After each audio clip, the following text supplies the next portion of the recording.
आपकी जिंदगी के सारे दुख, सारी तकलीफें, सारी चिंताएं वहीं से आती है जहां आपका अपनापन होता है कि ये मेरा है, ये मेरा अपना है।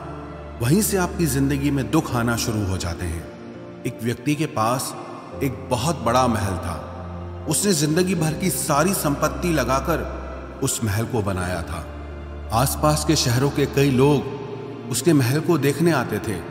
कई बड़े बड़े सेठ उसके महल को खरीदने की कोशिश करते थे, पर वो महल उसका अहंकार था, उसकी जीने की वजह था। उसका उस महल में बहुत मोह था। एक दिन उसके महल में आग लग गई और वो कहीं बाजार गया हुआ था। जब वो घर लौट कर आया तो उसने देखा कि मेरा महल आग में जल रहा है। अपने घर को आग में जलता हुआ देखकर उसे इतना दुख हुआ। उसने कहा, अगर ये महल नहीं रहेगा तो मैं भी जिंदा नहीं रहूंगा। अगर मेरा महल ही जल रहा है तो मैं जी के क्या करूंगा। वो भी उसी आग में छलांग लगाने की कोशिश करने लगा तो किसी ने उसे रोक लिया कि भाई, ये जो तुम्हारा महल है, इस महल का सौदा कल तुम्हारे बेटे ने किसी के साथ कर लिया है। जब उसे पता चला कि ये महल अब मेरा नहीं रहा, किसी और का हो चुका है, तो उसकी सारी चिंता खत्म हो गई। जैसे और लोग उस जलते हुए महल को देखकर तमाशा देख रहे थे, वैसे ये भी खड़ा हो गया। इतनी ही देर में उसका बेटा आया। वो अपने बेटे को देखकर बहुत प्रसन्न हुआ। उसे आशीर्वाद देने लगा कि तेरे जैसा बेटा तो बहुत भाग्यों से मिलता है। तूने तो मेरी जिंदगी बचा ली। आज इस घर में आग लगी है और तूने कल ही इसका सौदा कर दिया। वो अपने पिताजी से कहने लगा कि पिताजी, मैं इस महल के सौदे के लिए बात तो करने गया था, पर सौदा अभी पक्का हुआ नहीं है। जब उसके पिता ने यह सुना कि अभी इस महल का सौदा हुआ नहीं है तो वो फिर फूट फूट के रोने लगा, फिर अपनी छाती पीटने लगा। महल वही है, इंसान वही है, लेकिन जब महल मेरा है तब वो दुख भी देता है, खुशी भी देता है।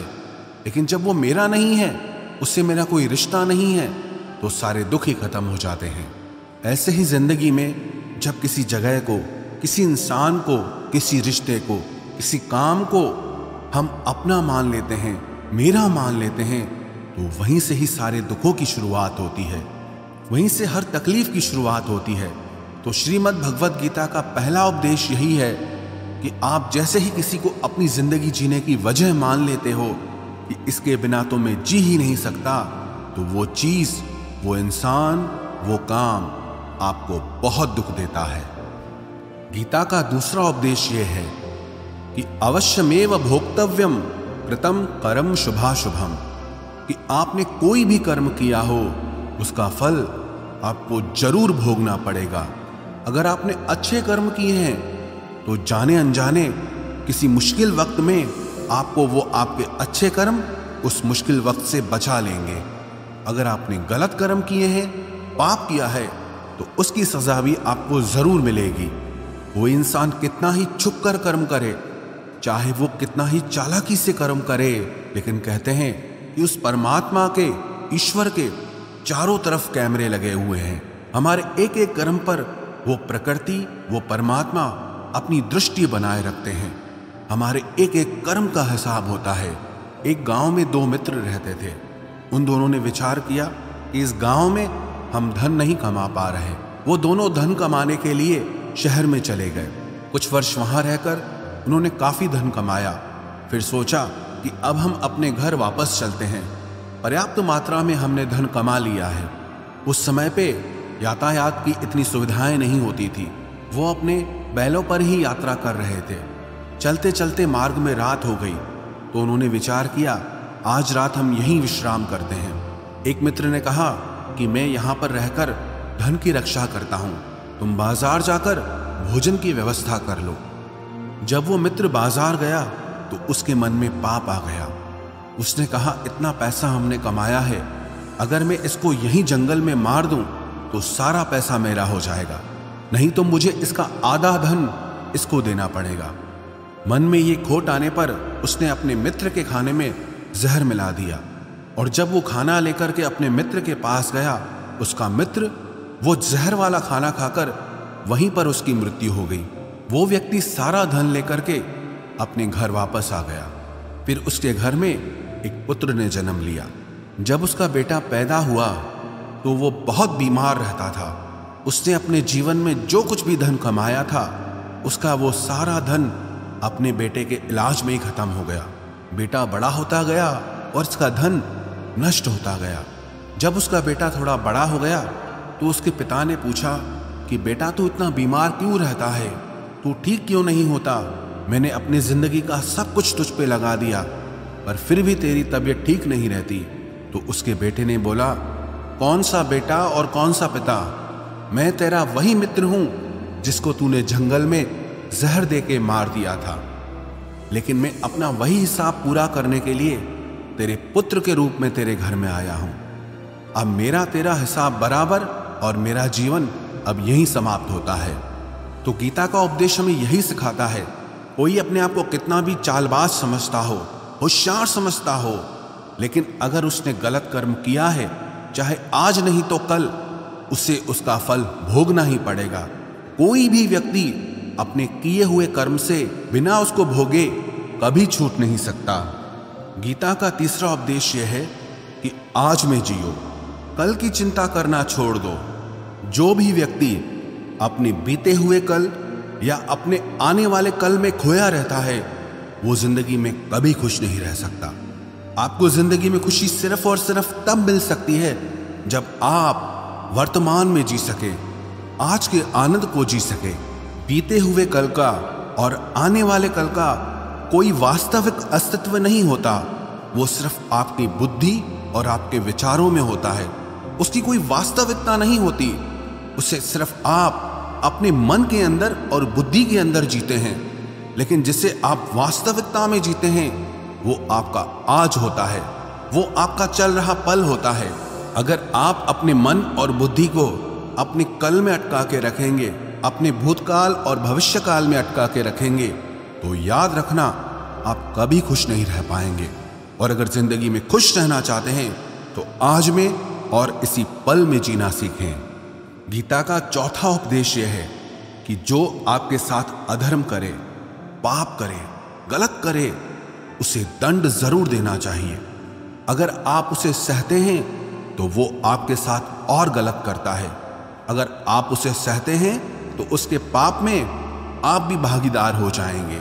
अर्जुन श्री कृष्ण से कहने लगा कि जिनसे मैं युद्ध करने जा रहा हूं ये सब मेरे भाई हैं, मेरे गुरुजन हैं, मैं इनके सामने कैसे हथियार उठाऊं, इनको कैसे मारूं?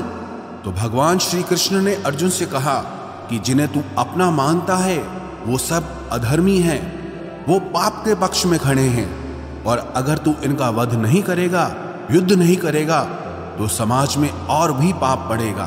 क्योंकि जब कोई ऐसे पापियों को नहीं रोकता है तो ये और भी ज्यादा पाप करते हैं। ऐसे ही जब आपके साथ कोई गलत करता है, आपको चोट पहुंचाता है, दुख पहुंचाता है, और आप वो चुपचाप सहते रहते हैं, तो उससे सामने वाले को बल मिलने लगता है, वो आपको कमजोर समझने लगता है, और आपके साथ गलत करने को वो अपना हक समझने लगता है। लेकिन जब आप उसके गलत व्यवहार को, उसके अधर्म को रोक लेते हैं, उसका विरोध करते हैं, तब वो अपनी सीमा में रहना सीख जाता है। ये कलयुग है। अगर इस जमाने में आपको खुश रहना है तो आपको अपनी रक्षा खुद ही करनी होगी। कोई आपके साथ गलत करे तो उसको कभी नहीं सहना चाहिए, बल्कि उसका सामना करना चाहिए। गीता का पांचवा उपदेश यह है कि किसी से भी हद से ज्यादा मोह कभी मत करना। जिसमें भी आप सबसे ज्यादा मोह लगाओगे, देखना वो आपको जरूर रुलाएगा। मोह के वजह से ही आप किसी के पीछे मरते रहते हैं। मोह के वजह से ही आपको कई बार अपना अपमान भी सहना पड़ता है, और कई लोगों को मोह की वजह से ही अपना अपमान दिखता तक भी नहीं है कि सामने वाला मेरी इज्जत तक नहीं कर रहा और मैं उसके पीछे मर रहा हूं। मोह आपकी आंखों पे ऐसी पट्टी लगा देता है कि आपको सच और झूठ दिखाई ही नहीं देता, आपको किसी इंसान का चेहरा दिखाई ही नहीं देता।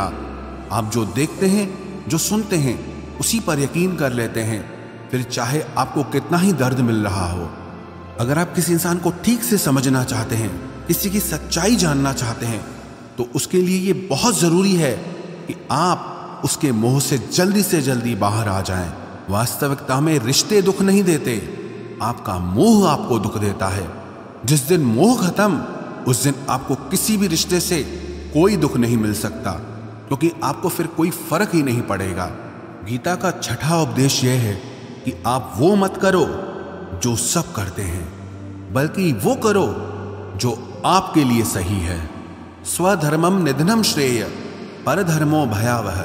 श्री कृष्ण ने अर्जुन से कहा कि जो तेरा कर्तव्य है, जो तेरे लिए सही है, जो तुझे करना चाहिए, तू वो कर। तू कभी भी वो काम मत कर जो दुनिया कर रही है, क्योंकि अर्जुन श्री कृष्ण से कहने लगा कि ऐसे भयंकर युद्ध में पड़ने से अच्छा है कि मैं सन्यासी बन जाऊं। तो श्री कृष्ण ने अर्जुन से कहा कि सन्यासी बनना तेरा कर्म नहीं है, तेरा धर्म नहीं है, तू क्षत्रिय है। तेरा कर्म और तेरा धर्म यही है कि तू अधर्म का नाश करे, धर्म की रक्षा करे। ऐसे ही हर इंसान का एक अलग कर्तव्य होता है, एक अलग ही मार्ग होता है। तो कभी भी उस मार्ग पे मत जाना जहां सारी भीड़ जा रही हो। कभी भी वो काम मत करो जो दुनिया करती है, कि आजकल ये ट्रेंड हो गया है, ये फैशन हो गया है, सब करते हैं इसलिए हम भी कर रहे हैं। सारी भीड़ यही काम कर रही है इसलिए हम भी यही कर रहे हैं। अगर आप वो करोगे जो भीड़ कर रही है तो आप भी उसी भीड़ में कहीं खो जाओगे। लेकिन अगर आप वो करोगे जो आपके लिए सही है, जो आपकी प्रतिभा है, तो दुनिया की सारी भीड़ में भी आप सबसे अलग नजर आओगे। गीता का सातवां उपदेश यह है कि जिंदगी में धोखा अपने ही देते हैं, क्योंकि उनको आपकी कमजोरियों का पता होता है। बाहर वाला आपको धोखा नहीं दे सकता, क्योंकि उसको आपके बारे में पता ही नहीं है कि आपको चोट कहां पहुंचती है। लेकिन जो आपका अपना है, आपका खास है, उससे बहुत गहराई से पता होता है कि इसकी कमजोरी क्या है, क्या ऐसा करें जिससे इसको दर्द पहुंच सकता है, जिससे इसको हम नीचा दिखा सकते हैं, इसको चोट पहुंचा सकते हैं। ये कलयुग है, इसमें बाहर वालों से नहीं, जो हमारे अपने हैं उनसे ही सावधान रहना होता है। महाभारत का युद्ध दो अलग राजाओं में नहीं हुआ, बल्कि एक ही परिवार के भाइयों में हुआ था। सब आपस में एक ही वंश के लोग थे। कितनी बार दुर्योधन ने जहर देकर के भीम को मारना चाहा, न जाने कितनी बार दुर्योधन ने पांडवों को जान से मारने की कोशिश की। वो उसका पराया नहीं था, उसका भाई था। सारी लड़ाइयां घर के अंदर ही होती है, बाहर कौन लड़ेगा हमसे? घर में ही सारे झगड़े होते हैं। तो आपको चोट सिर्फ वही लोग पहुंचा सकते हैं जो आपके अपने हैं। आपको धोखा सिर्फ वही लोग दे सकते हैं जो आपके अपने हैं। गीता का आठवां उपदेश यह है, जो इंसान अपनी रक्षा खुद नहीं कर सकता, उसकी रक्षा भगवान भी नहीं कर सकते। श्री कृष्ण ने अर्जुन से कहा, तस्मात् सर्वेषु कालेषु माम अनुस्मर युध्य च, कि हे अर्जुन, तू हर काल में मेरा स्मरण करते रहना और युद्ध भी करते रहना।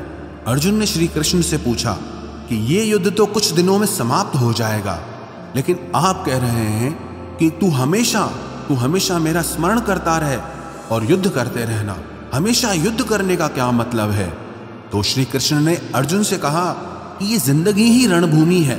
इस जीवन में सुख दुख आते रहेंगे और तुझे उनका डट के मुकाबला करना है। श्री कृष्ण ने ये नहीं कहा कि तू चुप करके बैठ जाना और मैं लड़ाई करूंगा। बहुत गहराई है गीता के ज्ञान में। हमारे जीवन की डोर भी संभाल के ईश्वर बैठे हैं, लेकिन युद्ध हमें ही करना है। ईश्वर को याद करना है कि हे ईश्वर, मुझे शक्ति देना, मुझे समझ देना, मुझे बुद्धि देना, ताकि मैं अपनी जिंदगी की सारी लड़ाइयां जीत सकूं, मैं जिंदगी में सही मार्ग पे चल सकूं। लेकिन आपको अपनी लड़ाई भी खुद लड़नी पड़ती है।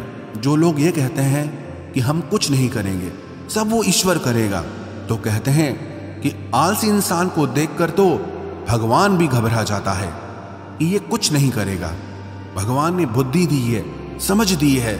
ईश्वर आपको प्रेरणा देते हैं, शक्ति देते हैं, लेकिन आपको अपनी रक्षा स्वयं ही करनी होगी। गीता का नवा उपदेश यह है कि कोई भी ऐसी गंदी आदत खुद को मत लगने देना जो आपकी जिंदगी बर्बाद कर दे। कहीं ना कहीं महाभारत का ये युद्ध एक जुआ की आदत की वजह से ही शुरू हुआ था। सारा खेल वहीं से शुरू हुआ था। एक ऐसी जुआ की लत जहां युधिष्ठिर ने अपने भाइयों को दांव पर लगा दिया, अपनी पत्नी को दांव पर लगा दिया, ऐसा जीतने का नशा कि अपना सब कुछ गंवा दिया।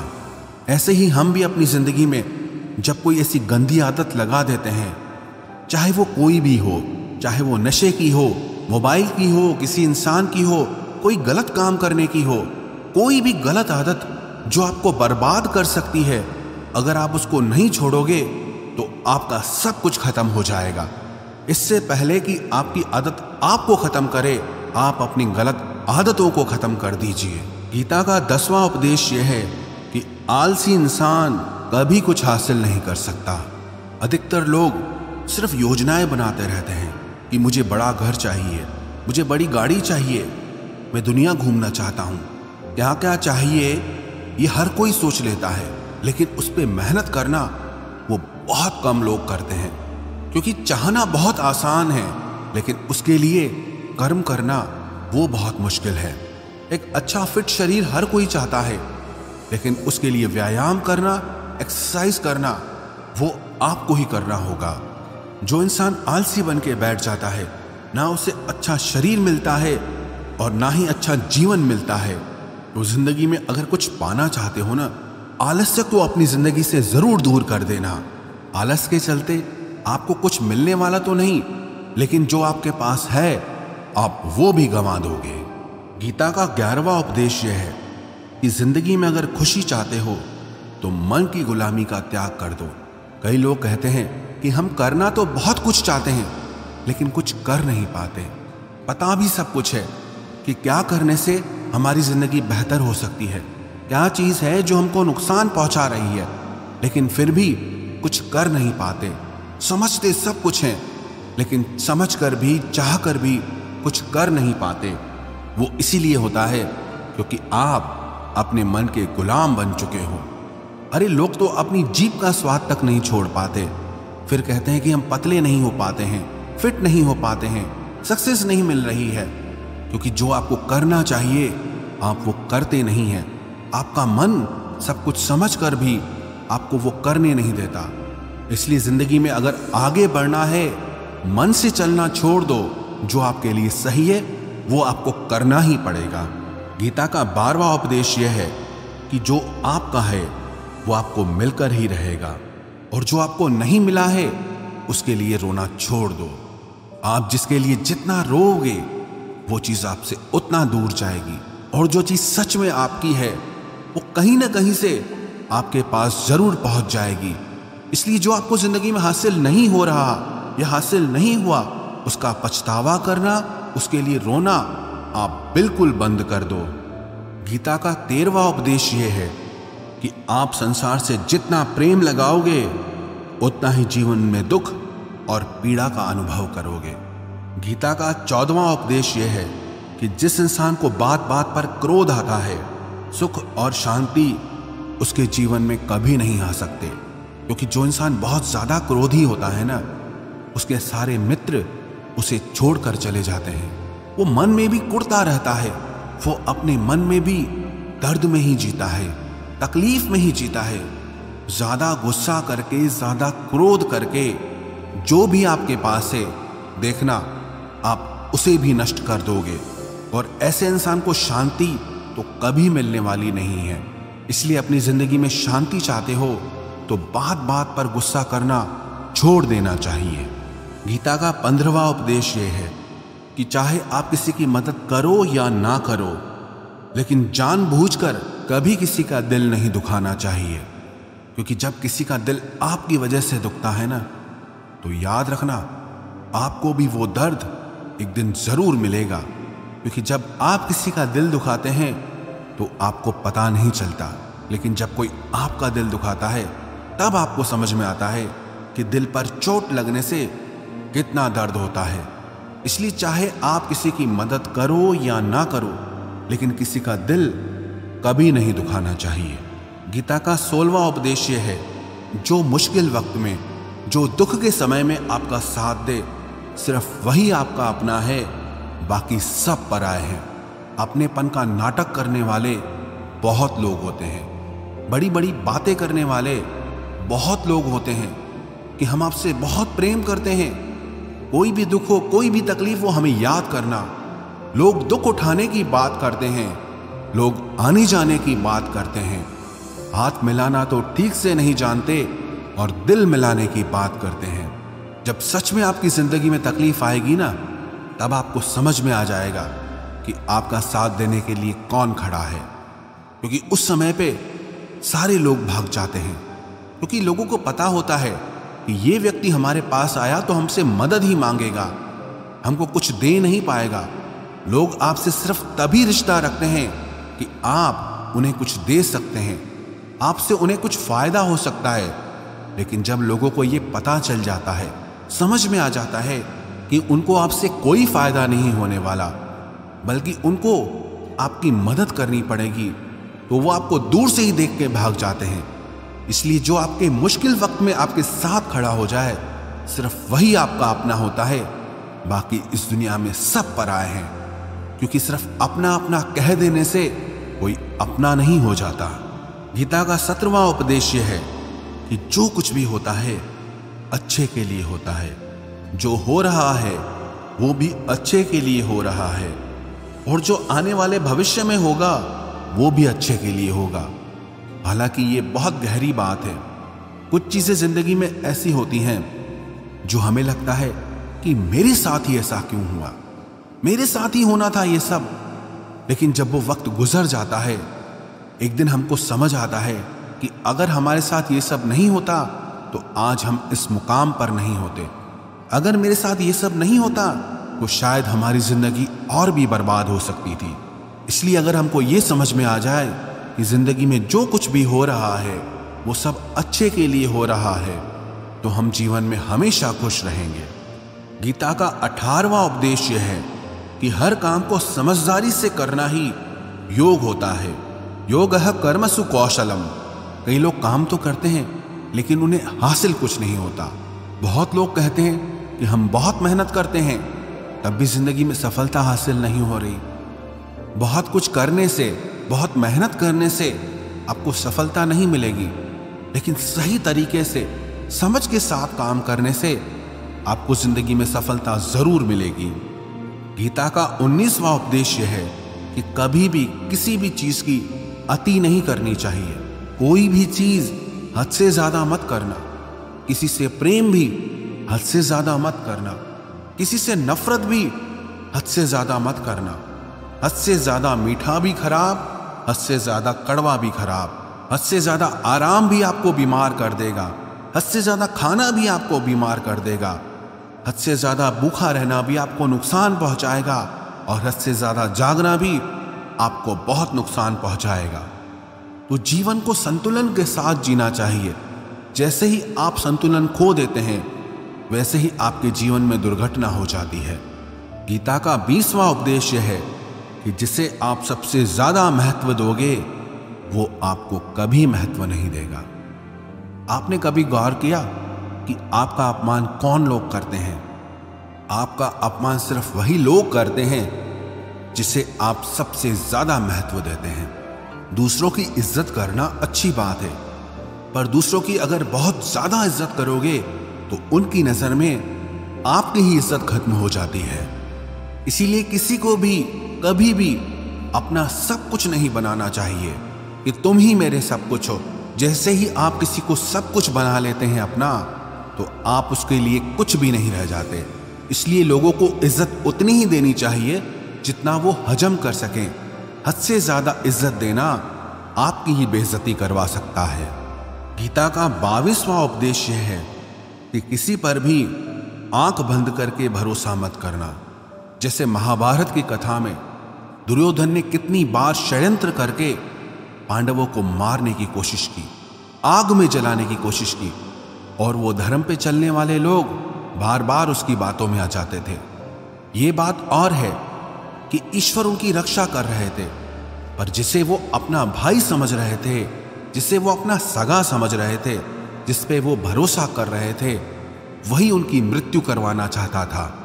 इसीलिए भरोसा करते समय अपनी आंखें जरूर खुली रखना। गीता का 23वां उपदेश है, जिसके साथ सत्य और ईश्वर की शक्ति है, चाहे सारी दुनिया उसके खिलाफ हो जाए, लेकिन अंत में जीत उसी की होती है। श्रीमद् भगवत गीता में 18 अध्याय हैं, 700 श्लोक हैं। गीता का आखिरी श्लोक है, यत्र योगेश्वरः कृष्णो यत्र पार्थो धनुर्धर तत्र श्रीर विजयोर्भूतिर ध्रुवानी तिर्म तिर्मम। धृतराष्ट्र बार बार संजय से पूछता था कि बताओ युद्ध में कौन जीत रहा है, कौन हार रहा है, क्योंकि उसे विश्वास था कि महापराक्रमी भीष्म पितामह मेरे पक्ष में हैं, गुरु द्रोणाचार्य वो मेरे पक्ष में हैं, कर्ण मेरे पक्ष में हैं, तो हमें कौन हरा सकता है। लेकिन संजय ने धृतराष्ट्र से कहा कि जहां पर ईश्वर है, जहां पर सत्य है, हमेशा वही जीतता है। चाहे आपके पास कितनी भी शक्ति क्यों ना हो, लेकिन सत्य और ईश्वर जिसके साथ खड़े हो जाएं, उसे दुनिया में कोई भी नहीं हरा सकता। गीता का 24वां उपदेश है कि जीवन में लड़ाई झगड़े से बचना चाहिए, लेकिन जब बात आपके चरित्र, सम्मान और अधिकार की हो तो लड़ना भी चाहिए। अर्जुन भी महाभारत का युद्ध करना नहीं चाहता था, क्योंकि सामने उसके अपने खड़े थे, लेकिन श्री कृष्ण ने उसे उपदेश दिया कि यहां पर बात लड़ाई की नहीं है, तेरे सम्मान की है, तेरे चरित्र की है, तेरे अधिकार की है। जो द्रौपदी के साथ कौरवों ने भरी सभा में अपमान किया, उसे नग्न करने की कोशिश की, इतना बड़ा अधर्म किया, वो तुम्हें कभी नहीं सहना चाहिए। इसलिए बात जब आपके चरित्र पे आ जाए, आपके सम्मान पे आ जाए, तो चाहे वो अपना ही क्यों ना हो, आपको उसके साथ जरूर लड़ना चाहिए। गीता का 25वां उपदेश यह है, चाहे कितना भी बुरा वक्त आ जाए, लेकिन जो इंसान जिंदगी में हिम्मत नहीं हारता, वो सब कुछ हासिल कर सकता है। जब पांडव लोग जुए में सब कुछ हार गए, उनको 12 साल के लिए वनवास मिला और 1 साल के लिए अज्ञातवास मिला। वो भिक्षा करके अपनी जिंदगी को पालते थे, जंगलों में भटकते रहते थे, भयानक जानवरों के बीच, लेकिन इतना मुश्किल वक्त झेलने के बाद भी आखिरी में विजय उन्हीं की हुई, क्योंकि उन्होंने अपने अंदर में कभी हिम्मत नहीं खोई थी।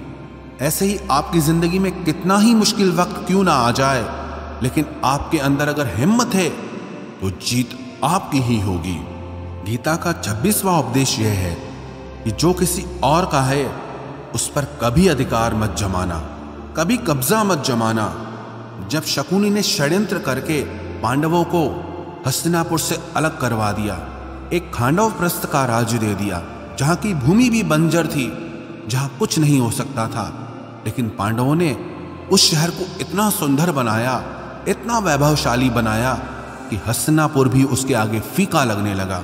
और उनके उस वैभव को देख के, सुख को देख के दुर्योधन अंदर ही अंदर जलता था। उसने कई बेईमानियां करके, षड्यंत्र करके उनका वो खांडव प्रस्थ भी उनसे छीन लिया। जो चीज उसकी नहीं थी उस पर कब्जा किया। तो उसका आखिर में परिणाम यही हुआ कि जो चीज उसके पास थी वो भी उसके पास नहीं रही। इसलिए जो आपका नहीं है कभी उस पर अधिकार नहीं जमाना चाहिए। गीता का 27वां उपदेश यह है कि वही इंसान जिंदगी में सफल माना जाएगा जो अंदर से हमेशा खुश रहता है। बाहर से तो सब खुश दिखाई देते हैं, लेकिन अंदर से इंसान अशांति से भरा रहता है। बहुत पैसा कमा लिया, कामयाबी हासिल कर ली, लेकिन वो कामयाबी असली नहीं है। असली कामयाबी तब मानी जाएगी जब आपका मन खुश रहता हो। गीता का 28वां उपदेश यह है कि आप जैसा अन्न खाओगे वैसा ही आपका मन और आपकी बुद्धि होगी। आप वैसा ही कर्म करोगे, वैसा ही आचरण करोगे। सात्विक अन्न खाओगे तो आपका मन भी सात्विक होगा, सात्विक व्यवहार भी करोगे, सोच भी आपकी अच्छी होगी। तमोगुणी और रजोगुणी आहार करोगे तो आपकी बुद्धि भी वैसी होगी, आप काम भी वैसे करोगे। श्री कृष्ण ने भगवत गीता में सात्विक, राजसी और तामसी इन